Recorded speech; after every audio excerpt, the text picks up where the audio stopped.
Assalamualaikum warahmatullahi wabarakatuh. Perkenalkan, nama saya Diang Reni dari kelas 2B dengan NPM 25782336. Di sini saya akan menjelaskan modul 11 yaitu tentang pengalamatan IPv4.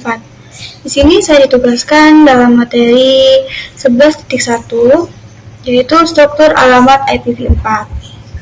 Yang pertama, 11.1.1 yaitu ada bagian jaringan dan host. Alamat IPv4 adalah alamat hierarkis 32 bit yang terdiri dari bagian jaringan dan bagian host. Dan saat menentukan bagian jaringan versus bagian host, kita tuh harus melihat aliran 32 bitnya. Contohnya seperti yang ditunjukkan pada gambar di layar ini. Dan bit dalam bagian jaringan alamat harus identik untuk semua perangkat yang berada di jaringan yang sama. Dan bit adalah bagian dari host alamat harus unik untuk mengidentifikasi host tertentu dalam jaringan. Kemudian 11.1.2 yaitu subnet mask, yaitu ada alamat IPv4. Ini adalah alamat IPv4 yang unik dari host. Kemudian subnet mask itu digunakan untuk mengidentifikasi bagian jaringan atau host alamat IPv4. Kemudian di sini ada contoh gambar konfigurasi IPv4 pada komputer Windows. Dan subnet mask IPv4 itu digunakan untuk membedakan bagian jaringan dari bagian host alamat IPv4. Ketika alamat IPv4 ditetapkan ke perangkat, subnet mask itu harus digunakan untuk menentukan alamat jaringan ke perangkat kita. Kemudian ini ada contoh gambar subnet mask 32 bit, format desimal dan biner putus-putusnya.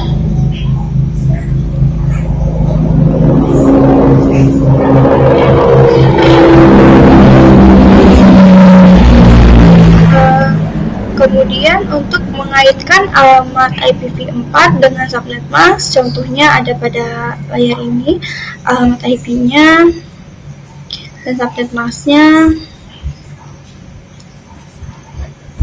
Kemudian 11.1.3 yaitu panjang awalan. Panjang awalan adalah jumlah bit yang diatur ke satu dalam bentuk subnet mask dan akan ditulis dalam notasi garis miring atau slice dan diikuti dengan jumlah bit yang diatur ke satu. Ini contoh membandingkan subnet mask dan panjang awalan. Subnet mask-nya ada 255.0.0.0 dan alamat 32 bitnya 1111111 0000000000000/8. Kemudian ada 255.255.0.0 panjang awalannya itu /16. Kemudian 255.255.255.0 panjang awalannya /24 dan seterusnya. Dan saat mewakili alamat IPv4 menggunakan panjang awalan, alamat IPv4 itu ditulis diikuti dengan panjang awalan tanpa spasi. Contohnya 192.168.10.10.255.255.255.0 dan akan ditulis 192.168.10.10/24 dan /24 itu tuh adalah awalan, yaitu subnet mask yang 255.255.255.0 itu. Kemudian 11.1.4 yaitu menentukan jaringan logis N. N logis adalah salah satu dari 3 operasi boolean yang digunakan dalam logika boolean atau digital. Dua lainnya itu ada OR serta NOT. Dan operasi N itu digunakan dalam menentukan alamat jaringan. Logis N adalah perbandingan 2 bit yang menghasilkan hasil yang ditunjukkan seperti 1 N1 hasilnya 1, 0, N1 hasilnya 0, 1 and 0 hasilnya 0, dan 0 and 0 hasilnya 0. Dalam logis digital, 1 itu mewakili true dan 0 itu mewakili false. Kemudian untuk alamat host IPv4 192.168.10.10 yaitu alamat host dalam format desimal dan biner putus-putus. Kemudian ada subnet mask 255.255.255.0 yaitu host dalam format desimal dan biner putus-putus juga. Kemudian untuk alamat jaringan 192.168.10.0 yaitu operasi AND logis antara alamat IP dan subnet mask yang menghasilkan alamat jaringan IPv4 yang ditampilkan dalam format desimal dan biner bertitik. Contoh gambarnya seperti ini.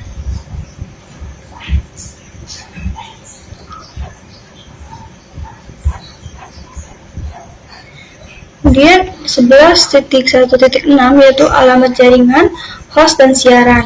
Dalam setiap jaringan ada 3 jenis IP. Yang pertama itu alamat jaringan, kedua alamat host, ketiga itu alamat siaran. Dari sini ada topologi gambar ketiga jenis alamat yang akan diperiksa. Kemudian ada alamat jaringan. Alamat jaringan itu adalah alamat yang mewakili jaringan tertentu.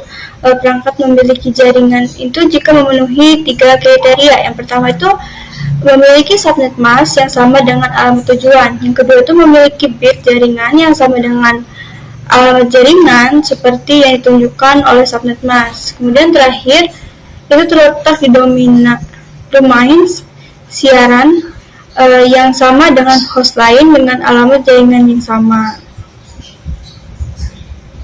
Kemudian ada alamat jaringan host dan siaran. Di sini ada contohnya. Subnet mask 255.255.255.0 atau kita pakai /24. Porsi jaringannya itu 255 itu satunya ada 8, semuanya itu ada 8 dan 0 juga ada 8. Kemudian ada alamat jaringan 192.168.10.0 atau /24. Contohnya yang ada di layar ini. Kemudian alamat host. Alamat host adalah alamat yang dapat ditetapkan ke perangkat seperti komputer host, laptop, ponsel pintar, serta kamera web, printer, router, dan lain sebagainya. Dan bagian host dari alamat adalah bit yang ditunjukkan oleh 0 bit di subnet mask. Dan alamat host dapat memiliki kombinasi bit apapun di bagian host kecuali semua 0 bit. Kemudian ada alamat host pertama dan terakhir. Yang pertama, alamat host pertama. Host pertama itu dalam jaringan memiliki semua 0 bit dengan bit terakhir paling kanan sebagai 1 bit. Dalam contoh 192.168.10.1/24. Kemudian ada last host address. Sebentar, kita translatein dulu. Ini. Alamat host terakhir yaitu dalam jaringan ini memiliki semua 1 bit dengan bit terakhir dan paling kanan sebagai 0 bit. Contohnya 192.168.10.254/24. Kemudian ada alamat siaran yaitu alamat yang digunakan ketika diperlukan untuk menjangkau semua perangkat di jaringan IPv4. Contohnya seperti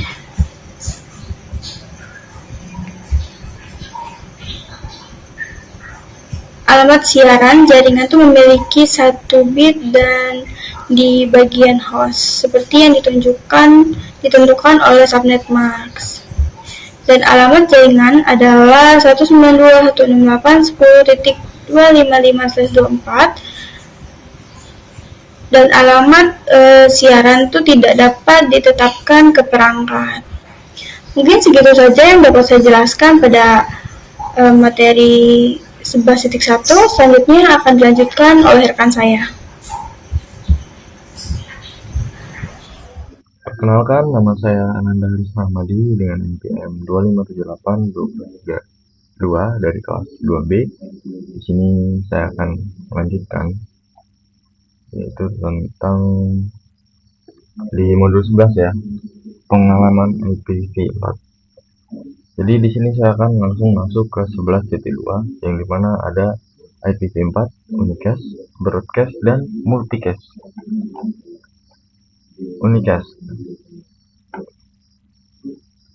Unicast di sini adalah yang memiliki alamat IP tujuan. Di sini merupakan alamat unicast yang ditujukan ke satu penerima alamat. Alamat IP sumber hanya dapat berupa alamat unicast karena paket hanya dapat berisi dari satu sumber. Itu. Nah, hal ini berlaku terlepas dari apakah alamat IP tertuju adalah unicast, broadcast, atau multicast. Putaran animasi. Oh, ini enggak ya, teman-teman. Kita lanjut ke 2.2 siaran. Transmisi siaran mengacu pada perangkat yang mengirimkan pesan ke semua perangkat di jaringan dalam komunikasi satu ke semua. One to many ya. Paket siaran memiliki alamat IP tujuan dengan semua angka 1 di bagian host atau 32 bit 1. Paket siaran harus diproses oleh semua perangkat dalam dominan siaran yang sama. Dominan siaran mengidentifikasi semua host pada segmen jaringan yang sama, teman-teman. Jadi siaran itu berupa siaran terarah atau terbatas yang ditujukan pada siaran-siaran tersebut. Lanjut ke multicast.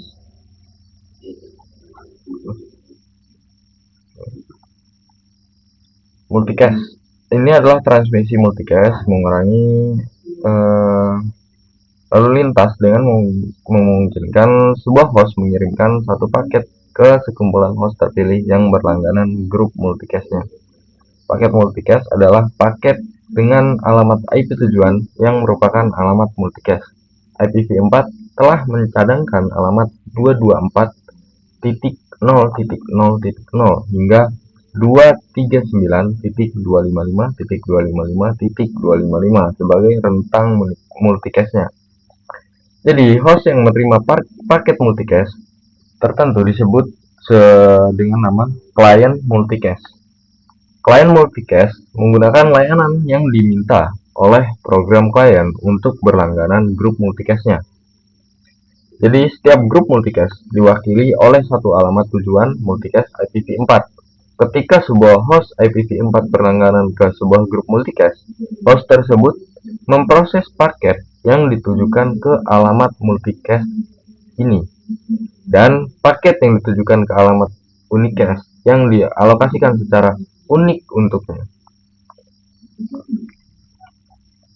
Nah, di sini ada protokol routing seperti OSPF ya, menggunakan transmisi multicast. Misalnya, router yang diaktifkan dengan OSPF berkomunikasi satu sama lain menggunakan alamat multicast OSPF yang dicadangkan, yaitu 224.0.0.5. Hanya perangkat yang aktif dengan OSPF yang akan memproses paket-paket ini dengan 244 dan seterusnya sebagai alamat IPv4 tujuan. Semua perangkat lainnya akan mengabaikan paket-paket ini. Jadi hanya paket tertentu yang bisa ditandai sebagai multicast.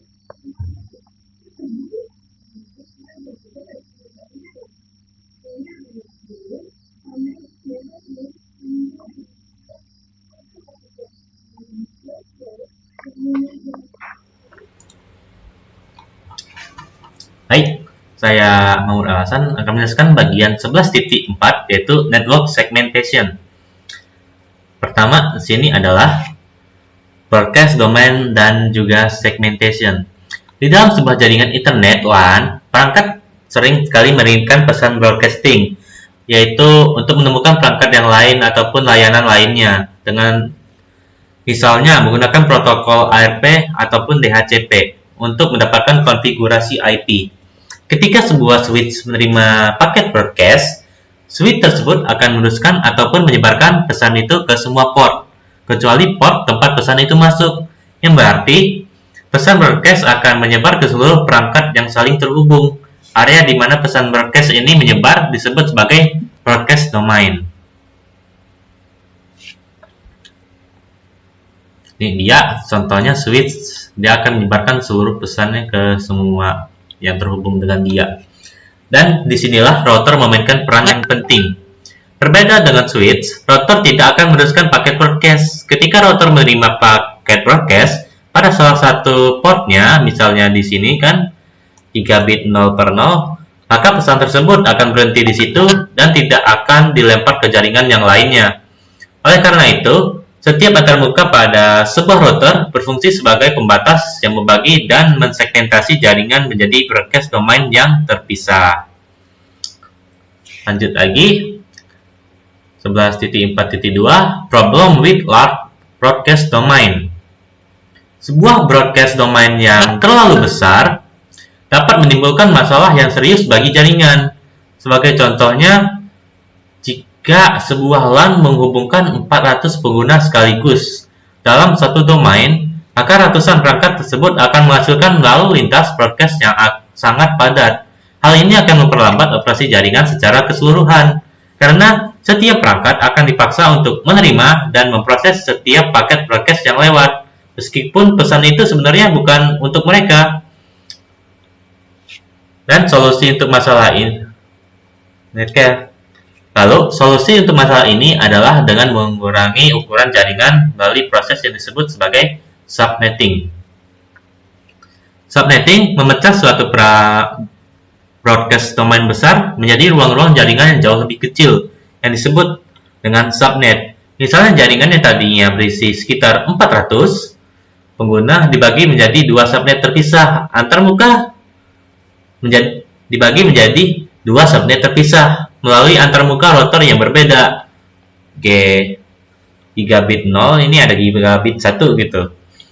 Dengan pisahin ini, maka pesan broadcast yang terjadi di LAN 1 hanya akan menyebar di LAN 1 saja dan tidak akan menyeberang ataupun mengganggu perangkat di LAN kedua. Adapun beberapa alasan utama mengapa segmentasi jaringan atau broadcast sangat penting dilakukan oleh administrator jaringan, yaitu adalah untuk meningkatkan performa. Subnetting mengurangi lalu lintas jaringan secara keseluruhan, sehingga jaringan beroperasi lebih cepat dan juga efisien. Yang kedua yaitu keamanan, yaitu memungkinkan penerapan kebijakan keamanan seperti membatasi subnet tertentu agar tidak berkomunikasi dengan subnet lain secara sembarangan. Yang ketiga yaitu membatasi masalah, mengurangi jumlah perangkat yang terdampak jika terjadi kesalahan pada konfigurasi jaringan, sehingga masalah perangkat keras ataupun perangkat lunak atau serangan berbahaya yang menyebabkan badai broadcast seperti broadcasting cuma terjadi di area ini aja dan nggak nyebar ke area yang lainnya gitu. Ada beberapa cara, ya sini reason of segment network. Ada beberapa cara untuk mengelompokkan perangkat ke dalam sebuah subnet. Salah satunya adalah yang paling umum adalah subnet berdasarkan lokasi. Sebagai contohnya adalah pada sebuah gedung perkantoran, administrator jaringan dapat mengalokasikan satu subnet khusus untuk setiap lantai. Lantai 1 menggunakan jaringan LAN pertama, lantai 2 menggunakan jaringan LAN kedua, dan juga seterusnya.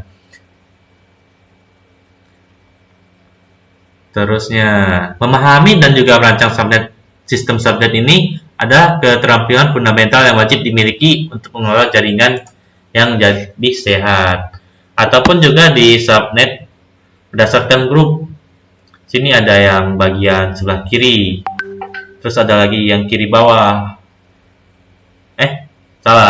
Subnetting berdasarkan grup, yaitu fungsinya yaitu untuk bagian administrator, untuk bagian siswa, akuntansi, dan sumber daya manusia. Ini bisa dibagi kayak tingkatannya gitu, seperti kepala sekolah, guru-guru, dan murid. Dan ataupun juga berdasarkan tipe perangkatnya. Misalnya untuk subnet LAN pertama itu untuk host doang. Subnet LAN kedua ya cuman untuk printer atau perangkat yang tidak ini amat gitu. Printer, mesin fotokopi, pengecut kertas atau speaker. Lalu perangkat ketiga untuk sebuah server utama. LAN ketiga untuk server utama. Seperti itu. Sekian saja dari saya. Terima kasih. Assalamualaikum warahmatullahi wabarakatuh. Saya Haikal Pasya dari PRI 2B. Di video kali ini saya akan mengerjakan tugas jaringan komputer presentasi chapter 11.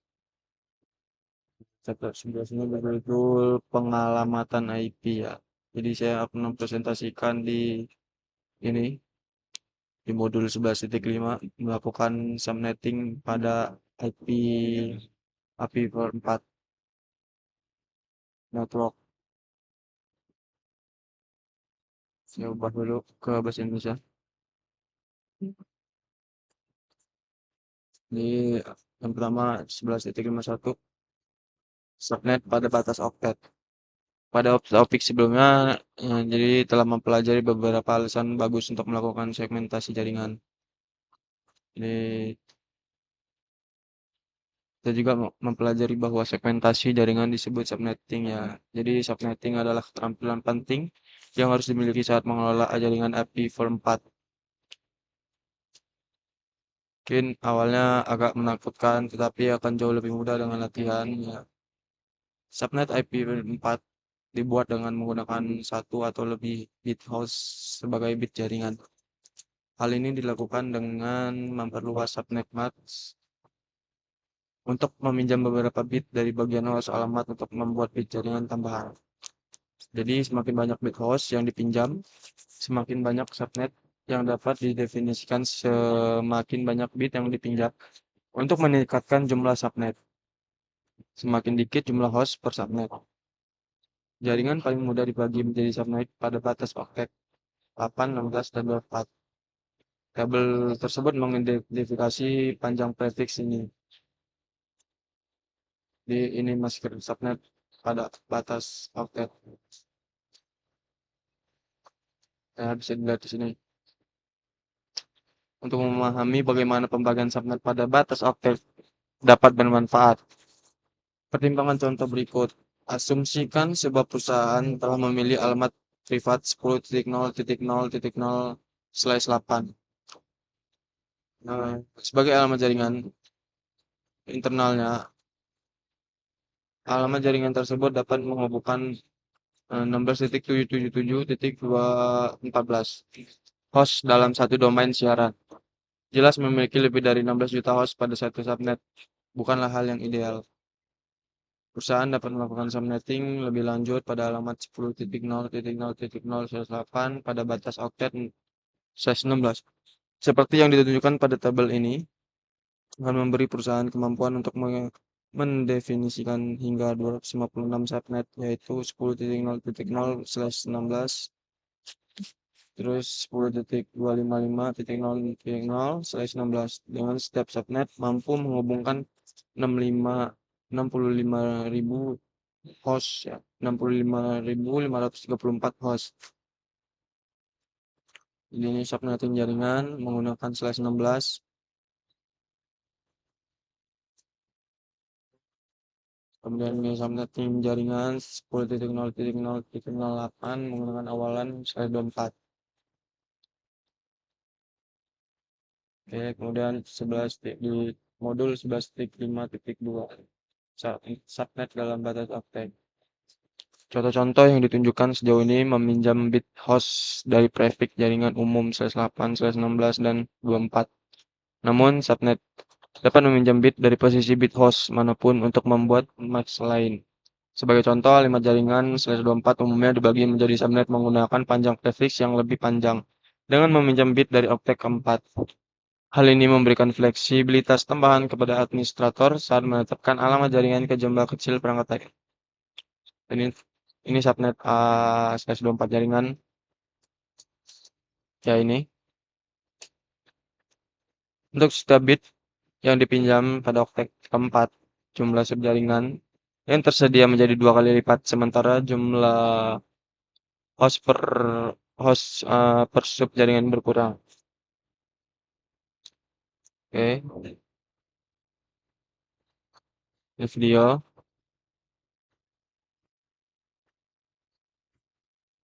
Oke, ini mungkin cukup dari video kali ini. Saya akhiri. Wassalamualaikum warahmatullahi wabarakatuh. Assalamualaikum warahmatullahi wabarakatuh. Perkenalkan, nama saya Iman Aini dengan NPM 2578201.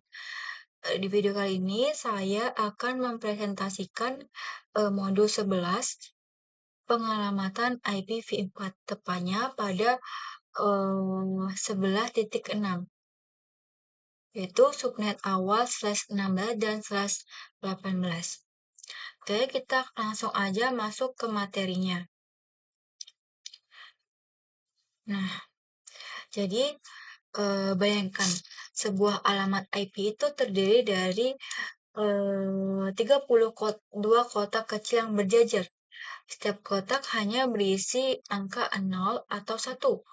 32 kotak ini dibagi menjadi 4 bagian yang disebut oktet, di mana setiap bagian punya 8 kotak. Dalam subnetting, kita tidak menambah kotak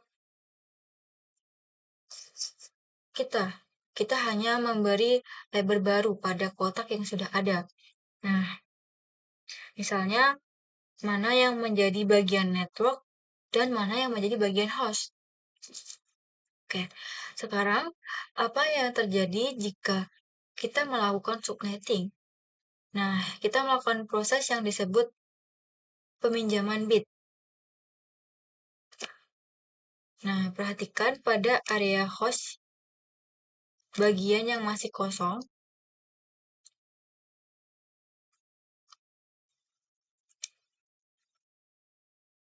Nah, jika kita ingin memecah jaringan besar menjadi beberapa subnet, kita harus mengambil beberapa kotak di sisi kiri area host. Lalu kita ubah fungsinya menjadi bagian network. Misalnya, jika kita punya jaringan /16, artinya 16 kotak pertama sudah dikunci sebagai network. Jika kita butuh subnet baru, kita pinjam 1 bit dari sisi host.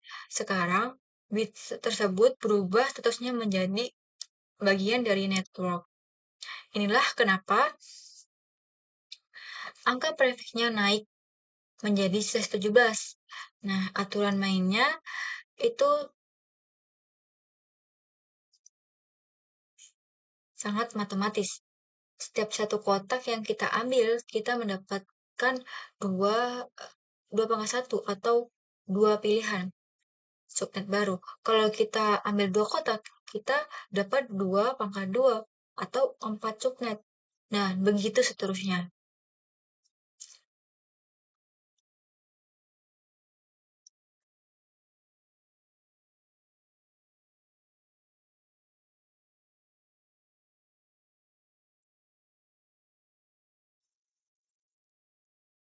Nah, sekarang mari kita ambil contoh nyata.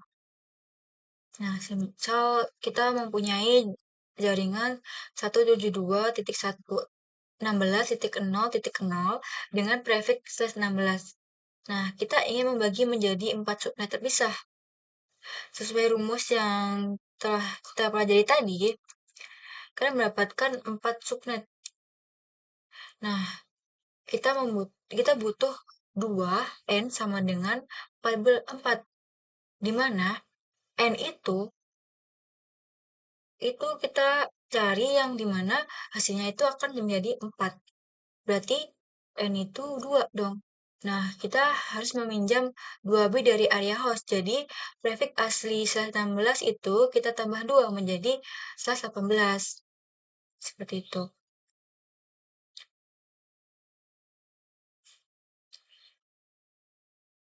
Nah, karena tadi kita meminjam 2 bit, setiap subnet yang sekarang kita miliki sisa bit host yang lebih sedikit, yaitu 14 bit saja.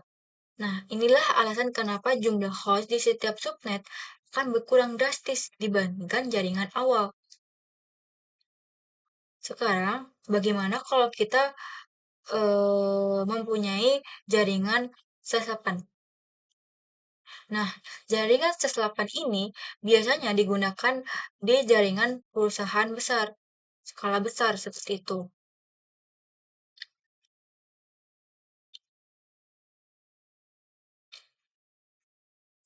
Nah, misalnya kita mempunyai 24 bit kosong di area host. Bayangkan betapa luasnya ruangan tersebut. Jika kita butuh 1000 subnet, kita harus meminjam 10 bit. Kenapa 10 bit? Karena 2 pangkat 9 itu hanya 512. Itu tidak cukup untuk 1000 subnet. Nah, kita memerlukan 2 pangkat 10 biar menjadi 1024. Yang artinya kita punya cukup ruang untuk 1000 subnet tersebut. Nah, setelah kita meminjam 10 bit, prefix kita berubah menjadi seselapan menjadi 18. Yang awalnya seselapan menjadi 18 karena kita meminjam 10 bit. Nah, perubahan ini terjadi di oktet kedua dan ketiga. Nah, setiap subnet yang kita buat dari sini akan memiliki jumlah host yang sangat besar, yaitu 2 pangkat 12 dikurang 2. Kita kurang 2 karena kenapa kurang 2? Karena satu alamat adalah ID jaringan dan satu lagi adalah alamat broadcast yang tidak bisa digunakan oleh perangkat.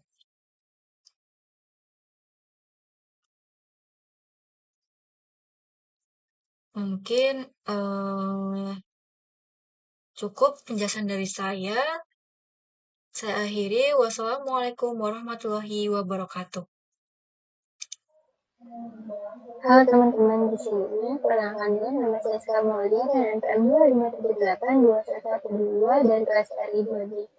Nah, di sini saya akan melanjutkan materi 11.7 yaitu subnet format recruitment. Yang dimana di 11.7.1 sini kita akan melihat si subnet private versus public IP4 address. Nah, di dalam jaringan perusahaan itu terdapat jaringan si intranet dan DNS ini ya. Nah, intranet itu merupakan jaringan internal perusahaan sehingga perangkatnya itu menggunakan alamat IP4 address, sedangkan DNS berisi server yang dapat diakses dari internet sehingga biasanya itu menggunakan alamat IP4 pabrik. Nah, di gambar ini terdapat jaringan intranet dan juga DNS, yang dimana routernya ini sebagai penghubung dari si internet ke jaringan intranet dan juga ke DNS ini ya. Nah, si alamat private itu dapat digunakan dengan bebas karena ruang alamatnya itu cukup besar. Contohnya tuh ini ya, jaringan 10.0.0.0/8 dapat dibagi menggunakan prefix /16 ini ya. Nah, subnet yang terbentuknya itu dari 10.0.0.0/16 dan sampai ke 10.255.0.0/16. Nah, setiap hostnya ini, setiap subnetnya itu dia dapat menampung 65.534 host. Lalu di sini juga dijelaskan ya, kalau ini kan UTKN 24. Kalau 24 itu dia dari yang 10.0.0.0/24 dia sampai ke 10.255.0/24. Ini dia bisa menampung satu subnetnya itu 254 host.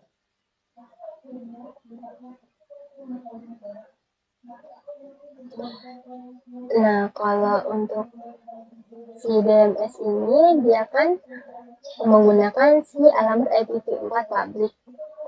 Jadi si jumlah alamat IPv4 publik itu kan sangat terbatas, karena itu dia menggunakan VLSN nih, atau Variable Subnet Length Masking, yaitu penggunaan ukuran subnet yang disesuaikan dengan kebutuhan setiap jaringan agar tidak boros ya.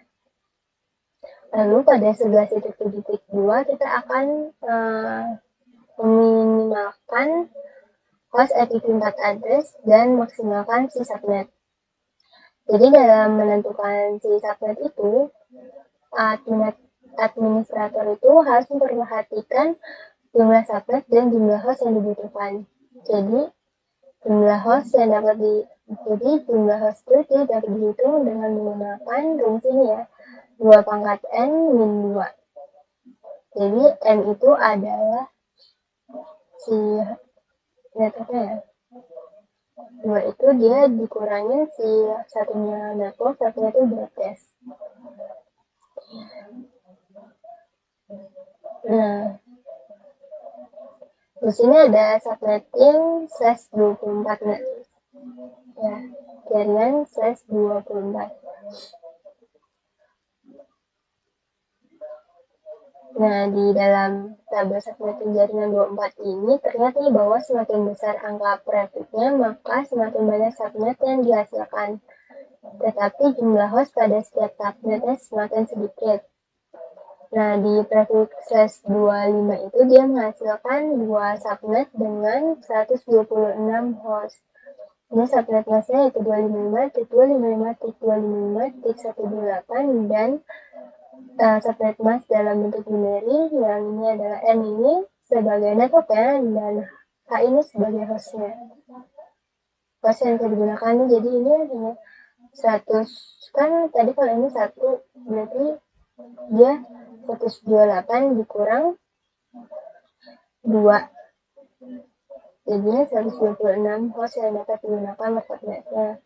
Begitu pula untuk si prefix /26, dia menghasilkan 4 subnet dengan 62 host yang dapat digunakan. Lalu subnet masknya ini 255.255.255.192, lalu ini dalam bentuk binary-nya. Lalu untuk yang /27 dia subnet masknya adalah 255.255.255.224.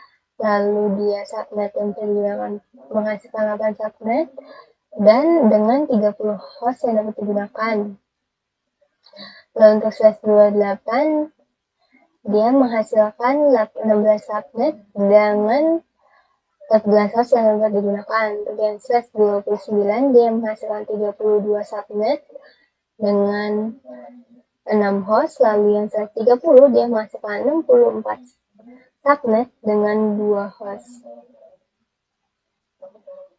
Jadi si traffic itu harus dipilih sesuai kebutuhan agar tidak terlalu banyak alamat host yang terbuang dan masih tersedia ruang untuk perkembangan jaringan. Sini ada contoh untuk efisiensi IPv4 subnet ya.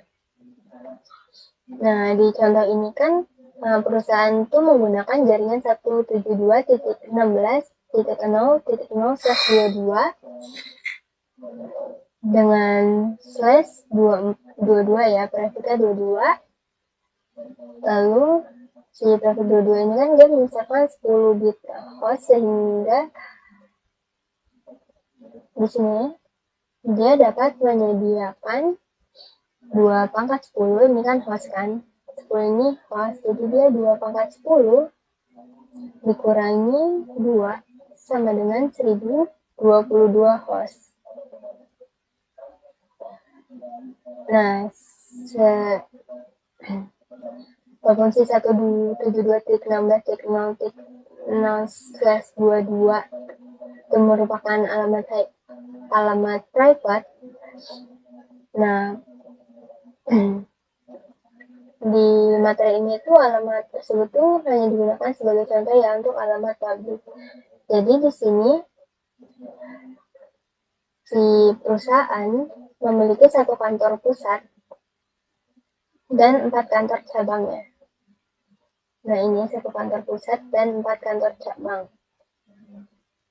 Nah, jadi setiap lokasi itu membutuhkan satu subnet untuk jaringan lokal dan satu subnet untuk koneksi router ke ISP. Karena di sini terdapat 5 lokasi, jumlah subnet yang dibutuhkan itu adalah 10 subnet. Kebutuhan host terbesarnya itu dia berada di kantor pusat, yaitu 40 host. Jadi agar bisa menampung 40 host itu dibutuhkan 6 bit ya. 6 bit host karena 2 pangkat 6 dikurang 2 sama dengan 62 host. Jadi dari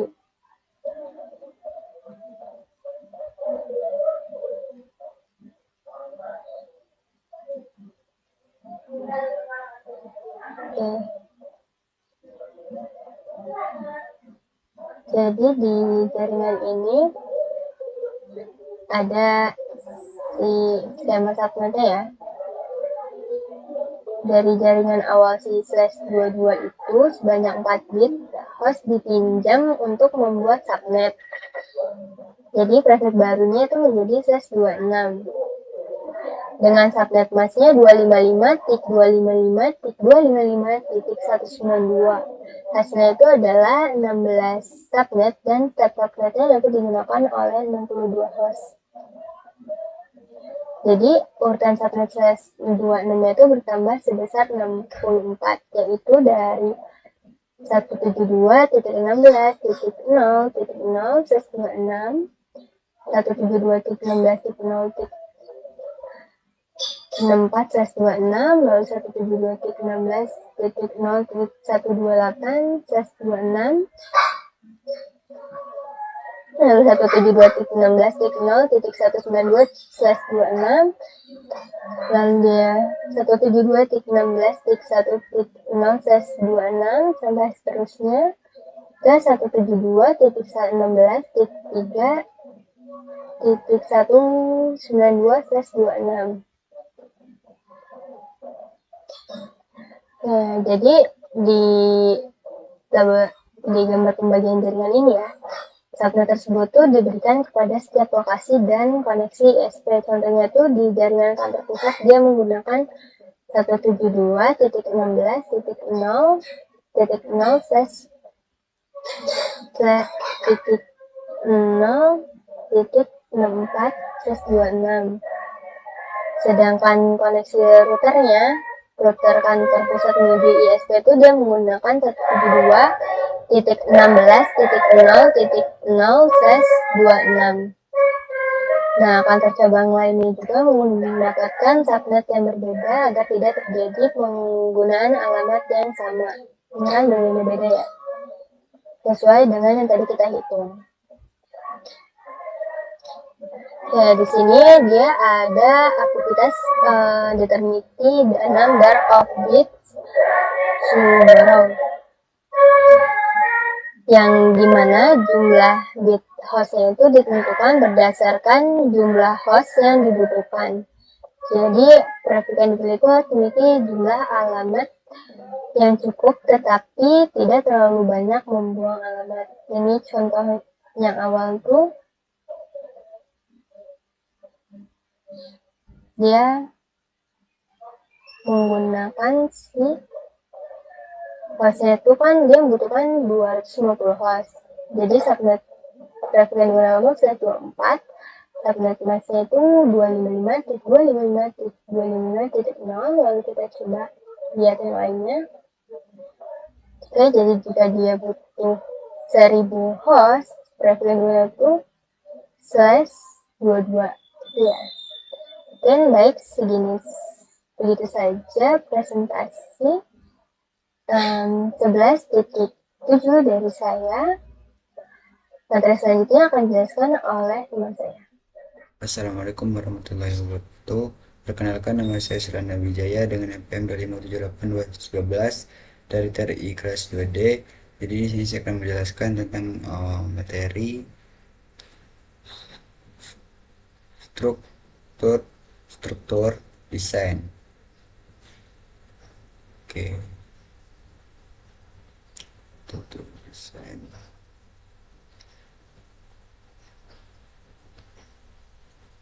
Nah, di bagian ini ada namanya perencanaan alamat jaringan IPv4. Sebelum memulai pembagian subnet, Anda harus mengembangkan skema pengamatan IPv4 untuk seluruh jaringan Anda. Anda perlu mengetahui berapa banyak subnet yang Anda butuhkan. Berapa banyak host yang dibutuhkan oleh subnet tertentu, dan apa saja yang menjadi bagian dari subnet tersebut.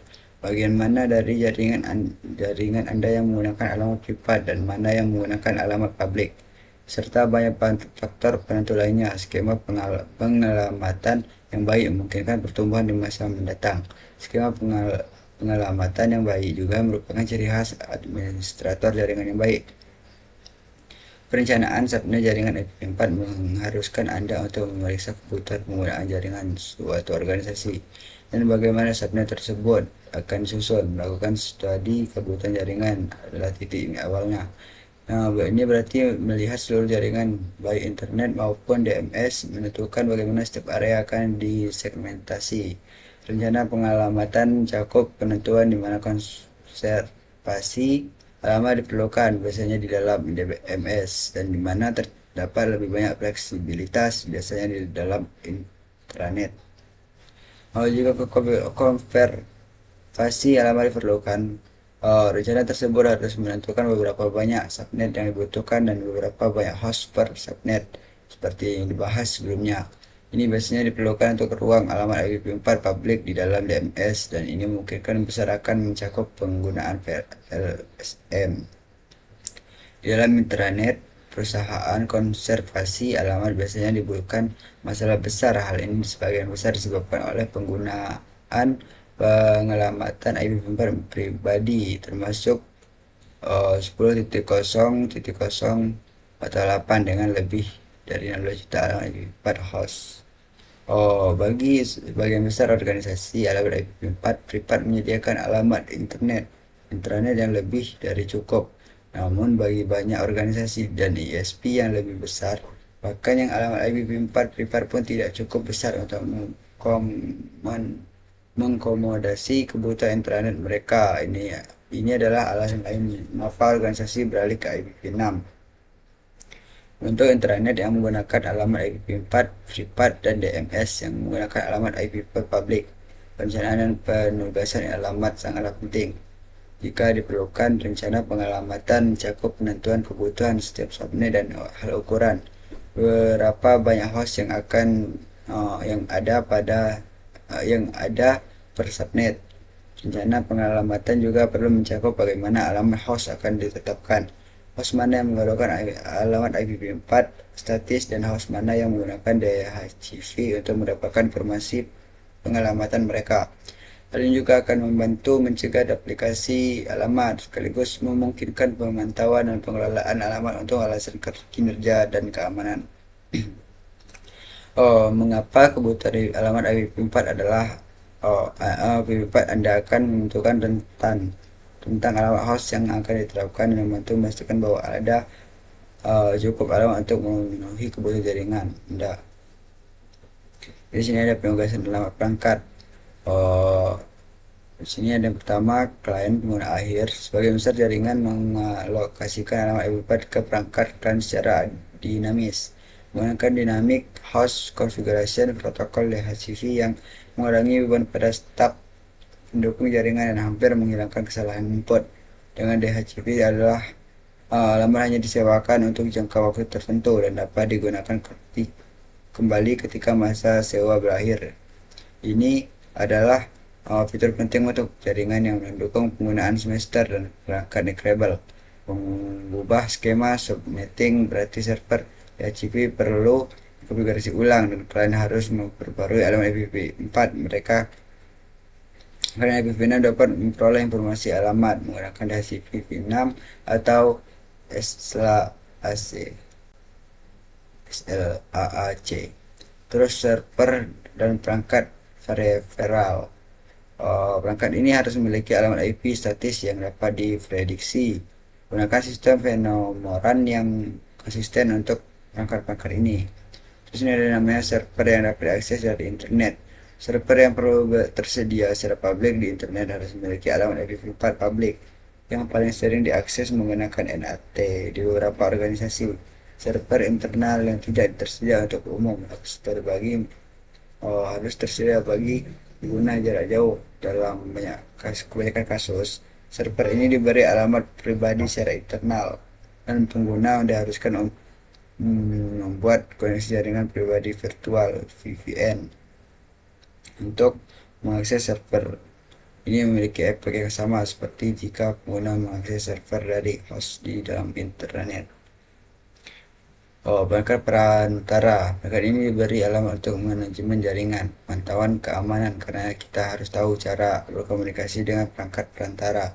Perangkat tersebut harus memiliki alamat yang dapat diprediksi dan ditetapkan secara statis. Ketuai.